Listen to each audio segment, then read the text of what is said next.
മാന്യപ്രേക്ഷകർക്ക് എൻ്റെ പ്രണാമം.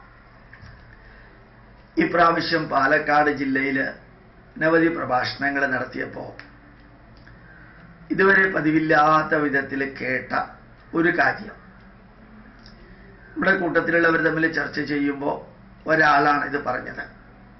പാലക്കാട് ജില്ലയിലെ ഇൻസ്റ്റിറ്റ്യൂട്ടിൻ്റെ കോർഡിനേറ്ററായിട്ടുള്ള സജു പറഞ്ഞതാണ്. അദ്ദേഹത്തിൻ്റെ അകന്ന ബന്ധുക്കളുടെ വീട്ടിലും അദ്ദേഹവുമായിട്ട് നല്ല പരിചയമുള്ള വീടുകളിലും നടന്ന 2, 3, 4 കാര്യങ്ങളാണ്. ഏതാണ്ട് എല്ലാം ഒരേപോലെയാണ്. അത് കേട്ടപ്പോൾ എനിക്ക് സത്യത്തിൽ അത്ഭുതം തോന്നി. ഇവിടെ ഈ വൈകുന്നേരമാവുമ്പോൾ 2, 3 തരം സീരിയലുകളുണ്ട്. അതിൽ ചന്ദനമഴ എന്നൊരു സീരിയലുണ്ട്. ചന്ദനമഴ എന്ന സീരിയലിൽ മായാവതി എന്നൊരു കഥാപാത്രമുണ്ട്. ആ മായാവതിയുടെ മകളാണ് വർഷ എന്നുള്ള കഥാപാത്രം. ഈ മായാവതിയുടെ മകള് ദേശായി കുടുംബത്തിലാണ്. ആ ദേശായി കുടുംബത്തില് മകള് വർഷയ്ക്ക് എന്തെല്ലാം തിന്മ നിറഞ്ഞ രീതിയിലുള്ള ഉപദേശങ്ങൾ മായാവതി ദൂരെ മാറി നിന്ന് കൊടുക്കുന്നുവോ അതിൻ്റെ എല്ലാ പരിണത ഫലം നമുക്ക് TV ഇടയ്ക്ക് കാണുന്നവർക്കോ നിരന്തരം കാണുന്നവർക്കോ മനസ്സിലാക്കാൻ സാധിക്കും. ഇത് തനി സീരിയൽ അല്ലേ? ഇങ്ങനെയും ഒരു തരത്തിലുള്ള സീരിയൽ ഉണ്ടാവേണ്ട. മലയാളികളുടെ മനസ്സിൽ തിന്മകൾ വിതയ്ക്കേണ്ട ആവശ്യമുണ്ടോ എന്ന് തോന്നിയിരുന്നു. പക്ഷേ ഇൻസ്റ്റിറ്റ്യൂട്ടിൻ്റെ കോർഡിനേറ്റർ സജു ഇങ്ങനെയുള്ള സീരിയൽ കാണുന്ന വ്യക്തിയെ അല്ല, അങ്ങനെ ഒരു സീരിയലിനെ കുറിച്ച് അയാൾ കേട്ടിട്ടുമില്ല.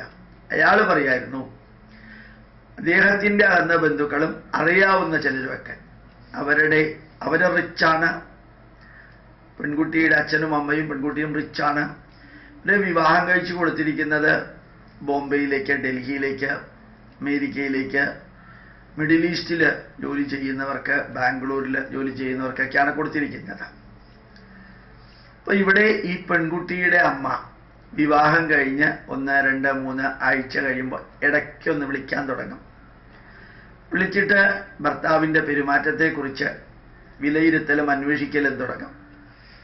എന്നിട്ട് ഇടയ്ക്കിടയ്ക്കൊരു നിർദ്ദേശം കൊടുക്കാൻ തുടങ്ങും.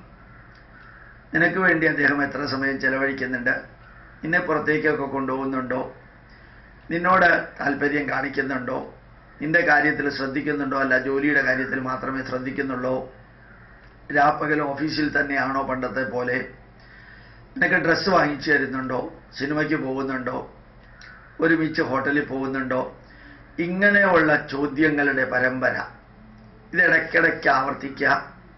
എന്നിട്ട് കഴിഞ്ഞ ആഴ്ച എന്തൊക്കെ നിങ്ങൾ എൻജോയ്മെൻറ്റിനായിട്ട് ചെയ്തു, കഴിഞ്ഞ മാസം എന്തൊക്കെ ചെയ്തു, ഇതൊരു എക്സാമിനേഷനിൽ വൈവാവോസി നടത്തുന്ന മാതിരി അമ്മമാര് പെൺമക്കൾ വിവാഹം കഴിഞ്ഞ വരൻ്റെ വീട്ടിലേക്ക് അല്ലെങ്കിൽ ഭർത്താവിൻ്റെ വീട്ടിലേക്ക് പോകുമ്പോൾ ചോദിക്കുക.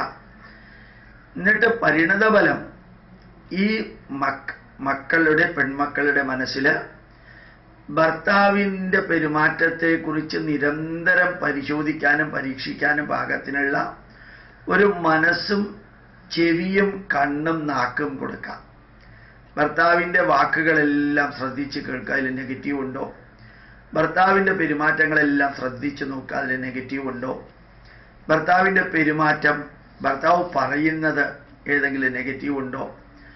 ഇങ്ങനെ സ്വന്തം വീട്ടിൽ, ഭർത്താവിൻ്റെ വീട്ടിൽ നെഗറ്റീവുകൾ കേൾക്കാനും കാണാനും അത് പറയുന്നത് നെഗറ്റീവായിട്ട് ഉൾക്കൊള്ളാനും അത് മുഴുവനും അമ്മയുടെ ചോദ്യത്തിന് മറുപടിയായിട്ട് സ്വന്തം വീട്ടിലേക്ക് അറിയിക്കാനും അവസാനം ഈ വീട് തന്നെ കുളമാവുന്ന അവസ്ഥയിലേക്ക് എത്താനും വരെ സാധിച്ചിട്ടുണ്ട് ഈ അമ്മമാർക്ക്.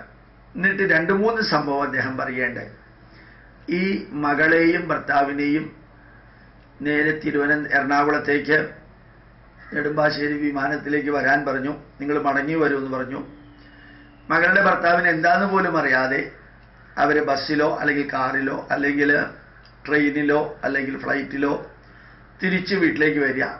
തിരിച്ച് വീട്ടിലേക്ക് വരുമ്പോൾ മരുമകൻ എന്താണെന്ന് പോലും മനസ്സിലാവാത്ത വിധത്തിൽ നിനക്ക് നിന്റെ വഴി, എൻ്റെ മകൾക്ക് എൻ്റെ വഴി എന്നും പറഞ്ഞ് മകളെ കൂട്ടിക്കൊണ്ടുപോയ അനുഭവം വരെ ഉണ്ടായിട്ടുണ്ട്. നല്ല രീതിയിൽ കുടുംബജീവിതം നയിക്കാൻ ആരംഭിക്കുന്നതിന് മുമ്പ് തന്നെ പെൺമക്കളുടെ അമ്മമാര് നെഗറ്റീവായിട്ട് കുടുംബജീവിതത്തിൽ കൈകടത്തി മകളെയും മരുമകനെയും വേർതിരിച്ച് സാമ്പത്തികമായിട്ട് ഉയർന്ന നിലവാരത്തിലിരിക്കുന്നു എന്ന ധാർഷ്ട്യത്തിന്റെ പരിണതഫലമായിട്ട് ഇങ്ങനെ കുടുംബജീവിതം തകർക്കുന്നത് ഞാൻ വിചാരിച്ചു ചന്ദനമഴയിലെ മായാവതിയുടെ മാത്രം ജോലിയാണ്. പക്ഷേ ധാരാളം നടക്കുന്നു എന്ന് എണ്ണി സജുവും കൂട്ടത്തിലുള്ളവരും പറഞ്ഞപ്പോ വിശ്വസിക്കാനേ ബുദ്ധിമുട്ട് തോന്നി. ഇങ്ങനെ ഒന്ന് നടക്കുന്നു എന്ന് ഒരിക്കലും ചിന്തിക്കാൻ പോലും പറ്റാത്ത വ്യക്തികൾക്ക് ഈ ഒരു ഇൻഫർമേഷൻ ഏതെങ്കിലും വിധത്തിൽ പ്രയോജനപ്പെടുമെങ്കിൽ സ്വന്തം മകന്റെയും മകളുടെയും മരുമകളുടെയും ജീവിതത്തിൽ ആവശ്യമില്ലാതെ കൈകടത്തി പ്രശ്നങ്ങൾ ഉണ്ടാക്കരുതേ. അവരവരുടെ രീതിയിൽ ജീവിക്കട്ടെ. നന്മയും തിന്മയും എല്ലാം ഉണ്ടാവും. ചട്ടിയും കലവും എല്ലാം പ്രയോഗം ഉണ്ടല്ലോ. അതൊക്കെ അങ്ങനെ ജീവിക്കട്ടെ. ജീവിക്കാൻ നിങ്ങൾ പഠിപ്പിക്കുക. ലോകത്തിൽ നന്മകളും തിന്മകളും പ്രശ്നങ്ങളും ഒക്കെ ഉണ്ടെന്ന് ഓർമ്മിപ്പിച്ച് അതൊക്കെ അക്കോമഡേറ്റ് ചെയ്ത് ജീവിക്കാൻ വേണ്ടി പഠിപ്പിക്കുന്നതിന് പകരം അവരുടെ ജീവിതം നരകതുല്യമാക്കി കുറെ കഴിഞ്ഞ് നിങ്ങൾ വാർദ്ധക്യത്തിൽ തിരിച്ചു പോകും. അവരുടെ ജീവിതമാണ് പ്രശ്നസങ്കീർണമാകുന്നത്. അങ്ങനെ ആക്കല്ലേ എന്ന് മാത്രം അഭ്യർത്ഥിക്കുന്നു. പ്രണാമം. നമസ്കാരം.